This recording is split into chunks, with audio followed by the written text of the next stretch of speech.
আজ আমি আছি লন্ডনের বিখ্যাত পোর্টোবেলো রোড মার্কেটে।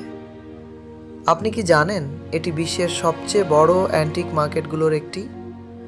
প্রতি শনিবার এখানে হাজার হাজার মানুষ শুধু পুরনো ও দুর্লভ জিনিসপত্র দেখতে নয়, বরং সেগুলো সংগ্রহ করতেও আসে। এই মার্কেটটি লন্ডনের নটিং হিল এলাকায় অবস্থিত, আর এর ইতিহাস প্রায় 200 বছরেরও বেশি পুরনো। ঊনবিংশ শতাব্দীতে এটি মূলত একটি তাজা ফল ও সবজির বাজার ছিল।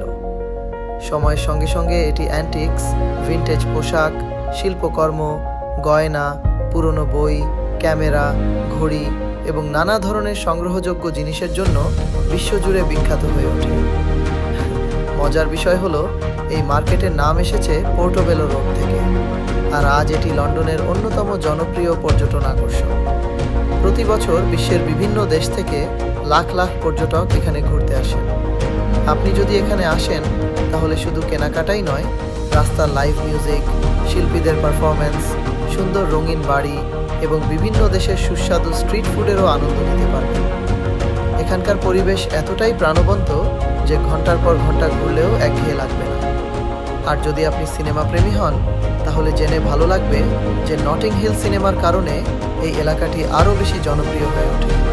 তাই অনেক দর্শনার্থী মার্কেট ঘোরার পাশাপাশি আশপাশের বিখ্যাত স্থানগুলোও দেখে যান। আপনি যদি লন্ডন ভ্রমণের পরিকল্পনা করেন, তাহলে পোর্টোবেলো রোড মার্কেট অবশ্যই আপনার তালিকায় রাখুন। বিশেষ করে শনিবার এলে এর সবচেয়ে প্রাণবন্ত রূপ দেখতে পারবেন। এমন আরও লন্ডনের অজানা তথ্য জানতে আমার সঙ্গে থাকুন।